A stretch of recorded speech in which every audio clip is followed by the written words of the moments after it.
So this is a video about a System 11 speaker upgrade I did recently for my Whirlwind. The parts cost about $65, and I thought that would be of general interest to the community. So System 11 speakers, these are the stock speakers that were in my Whirlwind. There's a 3.5-inch paper dome tweeter, a 6.5-inch paper dome mid-range, and a 6.5-inch paper dome woofer. I put woofer in parentheses because it's the same size as the mid-range, and in fact it's the identical speaker to the mid-range. So this is a kind of a weird choice. I don't know why they put such a big cabinet speaker or such a fairly big speaker in the back box and the same size in the cabinet, but that's what they did. Now I've pulled a lot of speakers out of cars, some speakers out of pinball machines, and they all pretty much look like this. These speakers weren't any good. Their quality was cheap when they were first manufactured, and this is 30 years later. So they certainly haven't gotten better over time. I would call them cheap, and they sound cheap. There's just not a lot of definition or a lot of audio quality there. So what sort of options do we have? Well, by far the simplest, if you want to address this, is to buy one of the commercial replacement kits. They come with all the parts. They're easy. There were a couple reasons they didn't quite do what I wanted in this case, and I'm a little cheap. So I thought I could do it cheaper and it would be a fun project. And that way I get to do it the way I want to do it, rather than the way they decided to do it. Second option is to just look at those specific drivers, the 3.5-inch and the two 6.5-inch, and just replace them with better quality drivers. Nothing wrong with doing this. Installation is easy. You can probably find drivers that fit the existing mounting holes, so that would mean you don't have to modify anything. High quality single drivers are a little bit pricier than some of the other options, simply because they aren't used that much. The market is not that great. If you're going to do this, you need a crossover. So you need to keep the high power bass frequencies away from your tweeter, or you can burn up your tweeter, and you just need it for the optimal sound. This is a little bit of a problem if you're looking to buy off-the-shelf parts. And the problem is that crossovers are designed, first they're designed for a specific set of drivers. So you need the appropriate drivers to work with a specific crossover. And they're designed to work with speakers mounted within a single speaker box. So a woofer, and then above it a mid-range, and above it a tweeter, very typically. They're not really designed for two speakers mounted in a back box and then another speaker mounted underneath a cabinet pointing down. So I may actually not be able to get the adjustment between those two. I'm kind of worried that I won't get enough oomph out of the woofer. So crossovers just really aren't designed for this, or at least not the normal ones. So a third option, which is the option I went through, is to go into the car speaker world and buy a set of 5.25-inch coaxial car speakers, and then a separate 8-inch woofer for the cabinet. Nice part of this is there's a crossover inside the coax speaker, so I don't need a separate crossover. There are lots of inexpensive but high quality choices in car speakers. It's a pretty competitive market, and you can find, pick your price point and you can probably find something that's okay. And then what I'm going to do is I'm going to use what's called an L pad to balance the sound level. Basically I'm going to use that to turn down the back box speakers. And that will have the effect of turning up the cabinet speaker for the bass. I need an L pad in this application anyway, because the amp in the back box is looking to drive about 8 ohms. And when I hook up two of these car speakers, they are 4 ohm speakers, but I'm going to hook them up in parallel, so they will only be 2 ohm speakers. And frankly, if I connect them right to the amplifier, I stand a good chance of toasting the amplifier. 8 ohm amps do not like 2 ohm loads. This is by far the hardest installation. So not only do I have to do the L pad and do the wiring separate, I have to change the size of the speaker panel in the back box for both speakers. Now, if you wanted to make this a little bit easier, you could go with 6.5-inch car speakers, and then you'd only have to change one of the spots in the back box. Just make sure you get them thin enough. They have to fit, the rim that the speaker mounts on has to fit underneath the display board a little bit. Kind of see that in later pictures. So, what components did I end up with? So I looked around a bunch. I wanted a speaker that was fairly thin, where the mounting ring was thin. I wanted a coaxial, a decent quality coaxial, and I settled on these Kenwood KFC 1366 5.25-inch speakers. The mid-range, the main cone, is made out of polypropylene, which is a pretty common choice for cars because of moisture. Here it's a nice rigid speaker. The tweeter is made out of a plastic called PEI, which is also a nice choice. So you can expect nice sound from these.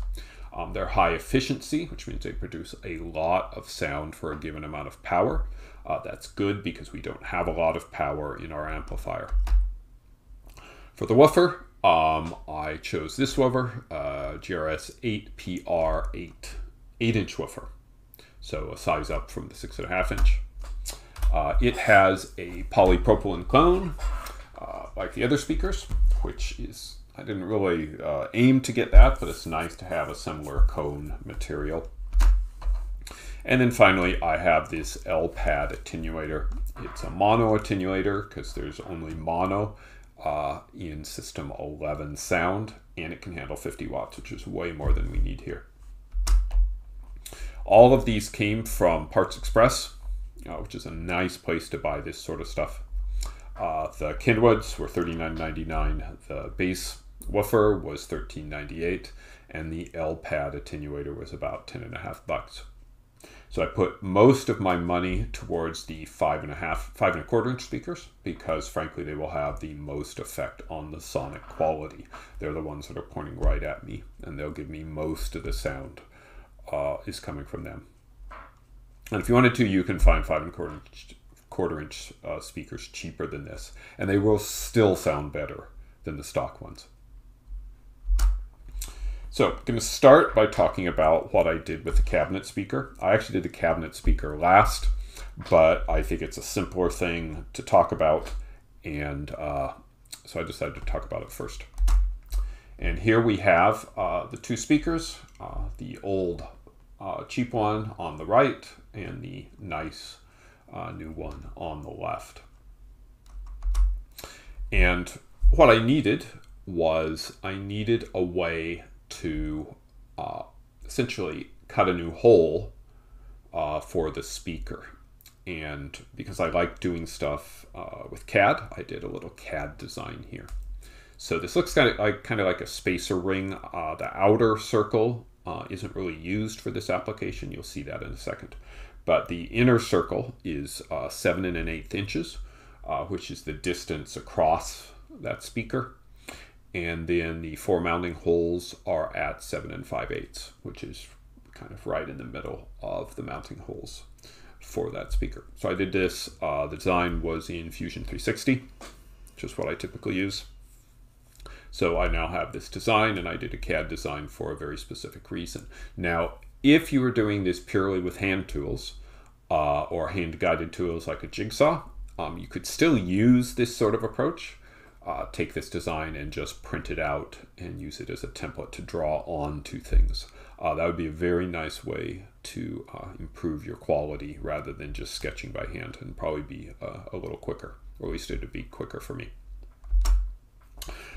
For me, I actually have a fun tool that can go directly from the CAD. So I'm going to switch over to a video here. Hello, so now we're on to the last part. So I finished the back box, and now we're moving on to the woofer. And all the woofer has is a mounting kind of square of plywood. This mounts to the cab. The speaker mounts to this. So the old speaker was here. This is actually the bottom. and I have it screwed down to my base here so it doesn't move. And up above this, I have some really weird tape on a piece of scrap.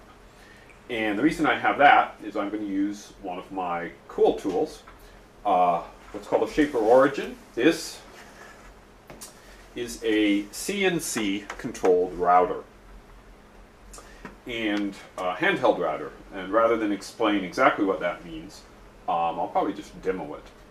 So basically I have a little screen here, normal router here, computer with vision system here. So I can do a scan, and basically what I'm doing is I'm scanning over, I'm allowing the router to create a model. So on the screen it's showing me where it's scanning, and I also need to know where the hole for the old router, for the old woofer was. So basically I'm trying to get a position there, then I'm going to come around and do the same thing from the other side. So the camera can see pretty wide. So that's basically just creating the model. Now I can hit finish, and it's taking all the pictures it took and building them into a workspace.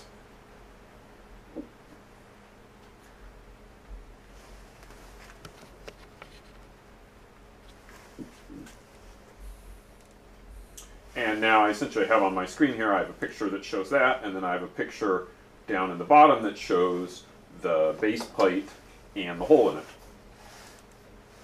So, and if I move around, I don't know if you can kind of see it, the router knows where it is. So it kind of changes its position. Now I can import, and I did a design, essentially has the bigger hole that I need to cut for the 8-inch woofer, and then it has 4 mounting holes. So I loaded it. It loaded it over Wi-Fi, kind of from the account that I have for this. I need to rotate it 45 degrees just because I guess I don't really have to. That's where the existing mounts were, mounting holes were. So I'm going to do them at 45. In this case, I could have left them exactly where it was. And I'm just basically going to eyeball the new router hole over the old router hole. I hit place.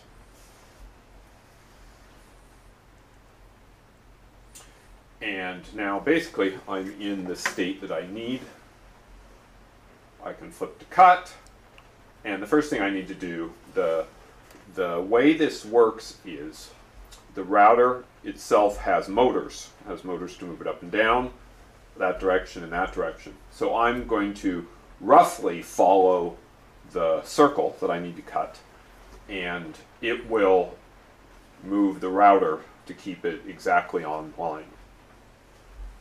Now it also needs to go to the right depth, and what I can do, it does what's called Z-touch, and there's a bit in the router, it goes down until it touches, and then it can feel the resistance, and then it backs off. So now it knows how deep I need to go. So I think I'm going to do the mounting holes first. This part's going to be a little loud, so I'll essentially drill the 4 mounting holes through, and then I'll come back and just do the main woofer hole. And I'm going to do this, set the depth, and probably can't see it very well here, but right here it shows me I have a mounting hole. So I can just have it, and it'll just go and cut all the way through, just essentially do what I need. So this is going to get loud.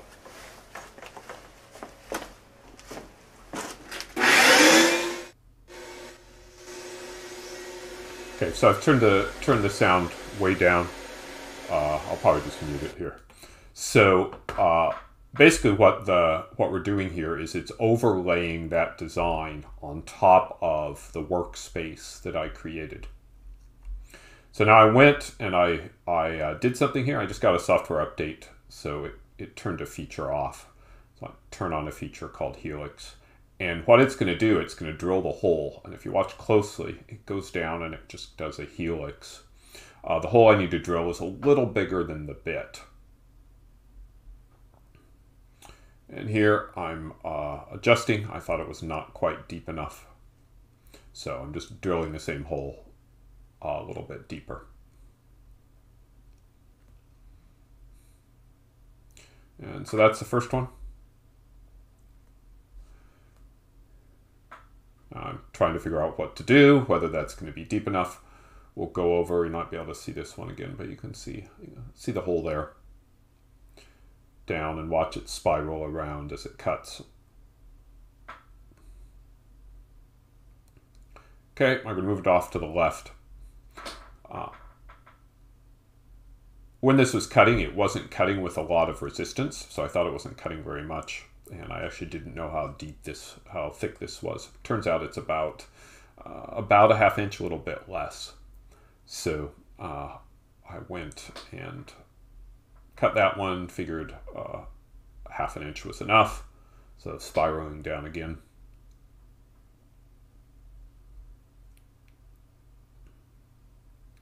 And there you can see the display a little better on this shot. You can see the router actually knows where I want to do this, and you can see it spiral around a little bit. Okay, and that's the 4 holes cut. And that was really pretty simple. Still felt it didn't have enough resistance, so I'm going to grab a little awl here, pointy awl to test the depth. So, and put it against my thumb, put it against the edge, and just verify that yes, they are all the full depth and they do go all the way through. So that's all for cutting the holes. Something else I'll need to do a little bit there. And now I'm going to go and do the main cut. And because this is a small bit, you know, it's only an 1/8 inch bit, the router is not giant. It doesn't have that much power, and I can't really cut a ½ inch all at once. So I need to do this in several passes, and I'm doing this at 1/10 of an inch, and then 1/20, and so on. So all I have to do is kind of keep you can see there's a little circle on the screen, and there's a dot there that shows me where the bit actually is, or where the cut is supposed to be happening. So all I have to do is keep the circle within that. And if I stray too far out of it, the router will just retract the bit so it doesn't mess up. So now we're going to 2/10, cutting, and I just go around. And if you watch the head of the router, you'll see I'm okay at tracing, but every once in a while you'll see it kind of move to the side. And that's it readjusting so that I'm following the path that I really need to follow rather than the one that I'm drawing. So that's the 3/10. I'm going to do, 2/10, that's 3/10 coming up. Then I'll do 4/10, then I'll do 4.5 because I thought that was deep enough, then I'll do 5. And that part is pretty boring, so we're going to skip ahead a little bit. Okay, now I went back and in the design I did a little bit of countersink so that the screws for this would be countersunk because otherwise they'd interfere with the cabinet. And here's me doing one of the cuts for that. I was able to cut something there, but it turned out they were actually not quite deep enough. So I ended up going back and drilling them out later. And finally, let's skip. And there we are. So it's mostly centered, not perfectly, but certainly good enough for this application. I have holes drilled all the way through. Bolts are going to come through from this side with the speaker on the back. And then I did some countersinks here for the screw heads so they can recess in. Those might not be big enough. I might not have quite designed them big enough in the CAD, but I may just have to drill them out a little bit. But that'll be pretty easy. So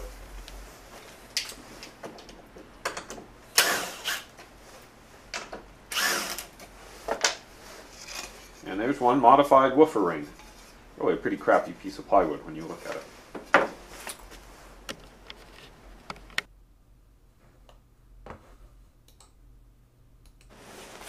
Hello, so now... Okay, so we got the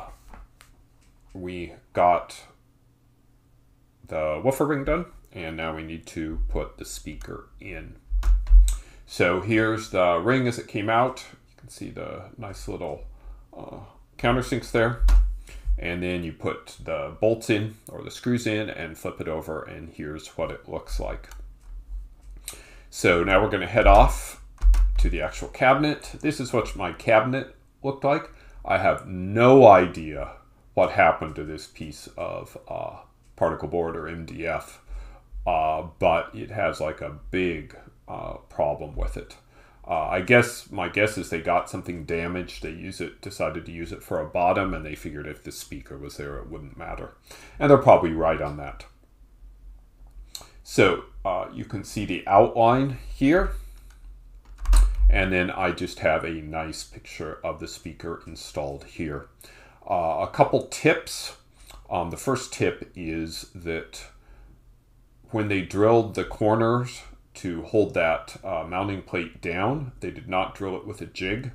So you can't rotate it and expect it to fit.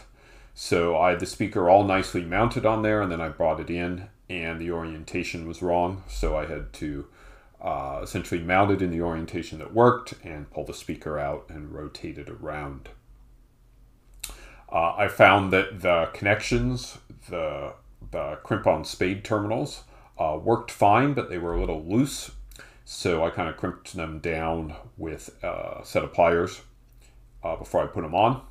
And then finally, there's a little ground wire that comes and attaches to the speaker.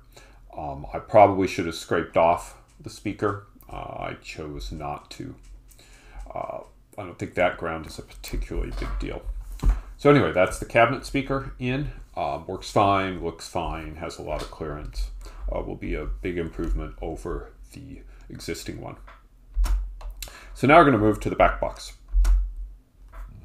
And not surprisingly, the first thing you have to do is you have to take the speaker panel off, disconnect the connectors, and then disconnect. There's a ground wire that comes across that I unscrewed.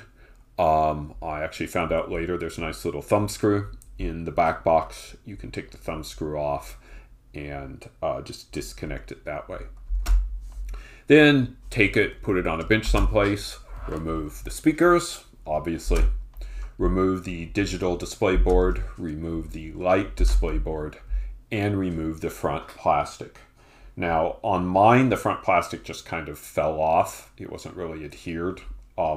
It might have some adhesive on it. You might have to carefully pull it off. If you do, be careful that you don't scratch the back. I also took this opportunity once I had it off to clean off the back of the plastic. There's the spots where the bulbs are that were a little bit hazy, a little bit brown. So I cleaned them up with some Novus, and that cleaned them up really nicely. So you might want to do that right when you pull it off. And then we have to deal with the grill. And remember, one of these sides for the speaker, we're going to have to enlarge. And the front is covered by this Williams logo grill. This one actually shows the other side. I took a picture of this because it looks like somebody threw coffee at it or something. But this grill is held on by the 4 little copper-colored staples in the corner that you'll need to remove. I did it by using the putty knife in the upper right corner to kind of get between the grill and the wood and just carefully kind of lift it up a little. And that lifted the staple up enough so I could grab it with some pliers and set it aside. You want to keep it to put the grill back on when you're done. Then when you take it off, you'll see on this side, this is the side that had the tweeter, you'll see that I have a small hole that I need to make bigger, and then I have 4 T-nuts. And the T-nuts need to come out because I'll probably be cutting right across them when I make this hole bigger. So easy way to do that, just take a screw, put it in from the back side, hang it over the edge, and just tap it with a hammer, and they'll come right out. So that leads us on to some more CAD work. Since I had that whole speaker panel out and with nothing attached to it, I did a full CAD drawing of it. So this is, as far as I can tell, dimensionally accurate. Most of it I did with calipers. It's not perfect, but it's pretty darn close. So if you ever think you might need to recreate one of these, I have a CAD design that you could use to do the recreation. I might possibly be convinced to actually make one for you. Maybe, maybe not.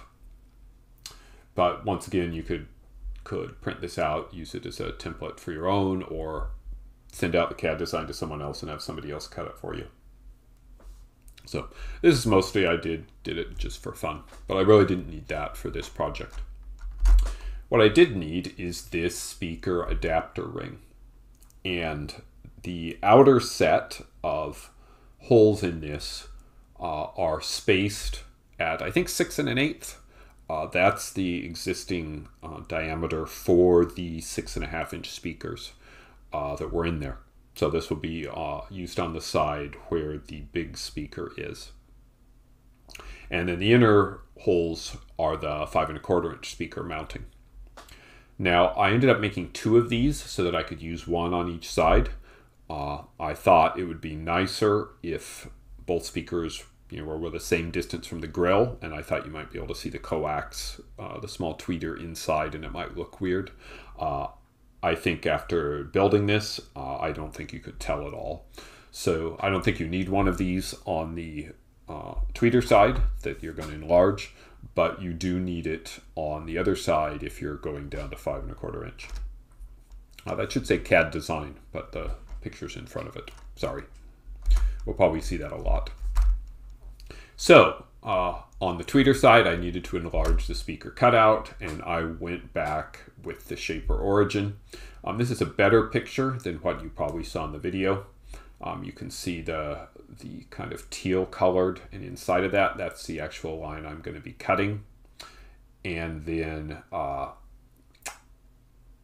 yeah, that's the actual part I'm going to be cutting, and then it's overlaid on top of the picture it has. So this is what the setup looked like. I have the speaker panel clamped on this side so it's not going to move. The domino board, that weird tape is called domino tape. The domino board there is clamped down so it doesn't move. So everything is fixed really nicely in place, and that'll give me good dimensional accuracy with this tool. So I went off and cut it, and that was pretty quick. And you can see the ring on the right is pretty much concentric. Maybe a little better than the cabinet one, but about the same. What you'll notice is the holes that I did for the T-nuts are actually far too small. And this is because I didn't think I sized them for the screws, not for the T-nuts. So those I just went back with my drill press and a drill bit and just went and enlarged them. And that was perfectly fine for that. For the T-nuts go on the grill side. And for them, I needed to do something a little different. So I needed a little countersink. And I could have done this with a drill bit. I have some nice flat bits, but I did this with the shaper and some of the onboard software for cutting tools, cutting circles. So see, there's just little circles. They're, I think, 1/10 of an inch deep. I think that's the thickness of the T-nut. And then in the lower left one, you can see I had a little issue there. So did that, mounted the T-nuts in. They just go in and you just kind of hammer them in, and this is the mounting for the one of the speakers. Took that outside, and this got spray painted, so you notice it's a nice matte black all over. I also painted the speaker rings because they might show through on the grill. Once again, I don't know if that's really important, but I had the spray paint and I didn't want to have to go back and redo stuff afterwards. So there it is, and then reinstall the the grill on top. And we're pretty much done with modifications of the speaker panel. So we're now at the point where we want to put the things back together. So here's the panel sitting inside at my desk. You notice the right side is the one that had the big speaker in it. The left is the side that had the small speaker. So, and then you can see the trim rings above. We're going to start with this one, and this is the one that used to be the tweeter. I call it the right speaker because it will be on the right when we install this, working in the back, so it looks like it's on the left. And this is pretty simple. I just put the ring down, flip the speaker over, and screw it in. And I got all that, went together really well, looked great. And then I realized that I had the alignment wrong. I did it this way because the little coaxial speakers on the front say Kenwood across them, and I didn't want that to be sideways. Turns out you can't see it through the grill, and you need the wiring to be towards the center. So got this all set up, thought it was great, and then immediately took it off and rotated it 90 degrees to the left and reinstalled it. So that was the one that was tweeter. Now at this end, we're having to use the adapter to get smaller. So what I did, I put in the screws that are going to go into the existing T-nuts, and then I put the speaker on, and then I bolted the speaker onto this. And then it's merely just a matter of tightening those screws down, and we got both of our speakers put on. And that took about as long as it took me to tell you to do it. It's just like a few minutes. Now, next part, reinstall the parts. So this is the, I guess, light strip. This does the lights across there. This went in great, except for at the upper left, the ring was just a little too big. And this might be a nice reason not to use the ring on that side. I ended up just cutting it back a little bit with that X-Acto knife so that it would fit. Everything else went together fine. As I said, it might be a nice time when you have this off to clean it. This is actually the after picture. I didn't bother putting the before picture. And you can see that this Whirlwind really is a player's machine. It's not a restoration machine. So I cleaned it off and kind of got rid of some of the obvious gunk, but you can see there's still some really unfortunate scratches here. I just don't notice them on this machine. So that goes on, and then you mount the trim piece at the top, the trim piece that the back glass is going to slot into. And a few things to note here. First, if you look on the spacer for the speaker, you'll notice a little chop across the bottom there. It was once again a little too big, and the trim piece ran into it. I had to do that on both sides. Notice I put the brackets back on. The other thing to notice is that there's a ground here. And this ground is the most important ground for this project. And the reason why is this metal trim piece runs across underneath the display board. And the display board has 100+ volts to drive the display. So if something failed there, you ended up with something weird, you could end up with this piece of trim energized, and that would be bad. Now the way the original installation worked, that little open spade was connected to the speaker, and then there's another spade connected to the speaker that went off and connected into the back box ground. My speakers are painted, so I'm not sure they're good connections for that. So what I did was I just inherently just cut off that one connector and just put in a crimp butt connector. So my ground now just runs to this top trim, because that's really where I thought I needed it. So on to the wiring. Now the first thing to say for the wiring is the wiring actually runs under the display board. So if you put the display board on first before you put the wiring harness back, you'll have to remove or at least loosen the display board to fit it underneath. I missed that, and then I also missed that the screws had the connectors, the little wire holders on them. So the wiring is really pretty straightforward. So in this shot, I have the two speakers wired in parallel using the stock wiring. So there are wires that run from the left speaker down to the right speaker. Now, it doesn't matter which wire you put where. You can choose the yellow one, the black striped yellow to be plus, or you can choose it to be minus. It doesn't matter which you choose, you just need to choose the same thing for both speakers. So if you don't do that, they'll be out of phase, and your sound won't be as good, although you may not notice it. So you do that. Now the L pad has two wires connected to it, and here's a nice little picture of the L pad box that shows you how to connect it. So you notice the amp comes, connects to terminals 1 and terminal 3, and that's where the wiring was in the last picture. And then we're going to connect the speakers to terminal 1 and terminal 2. And that's what we have here. There was a little chunk, short piece of wire that came with the speakers, and I just cut it off and used it here. So we now have the wiring going towards the top, has the connector that'll connect to the amp in the back box.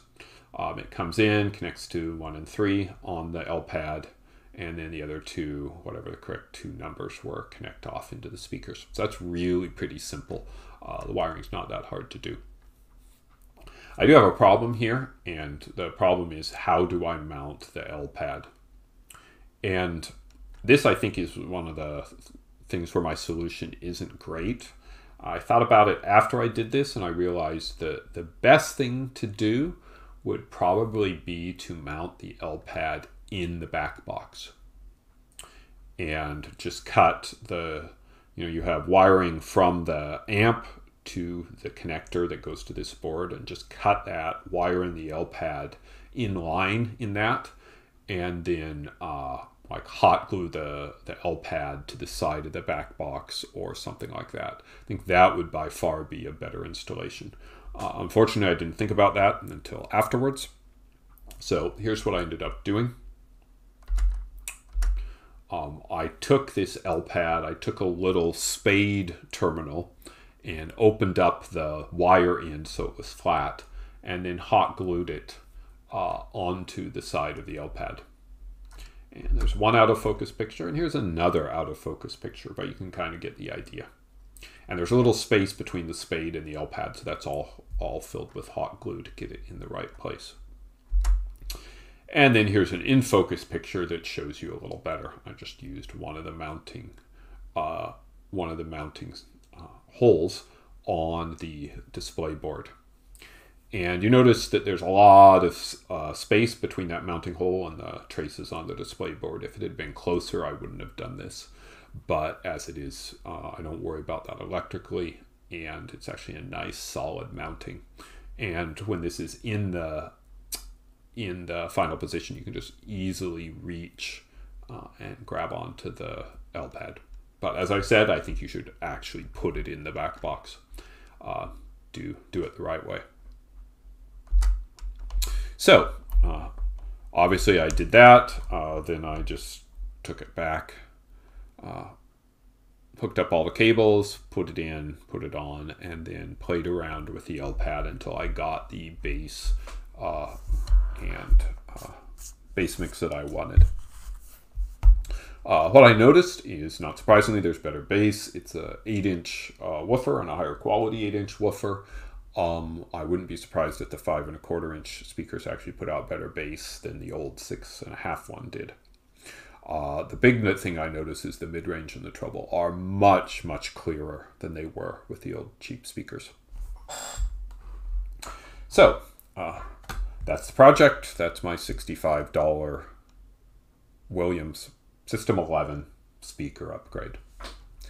Thanks for listening.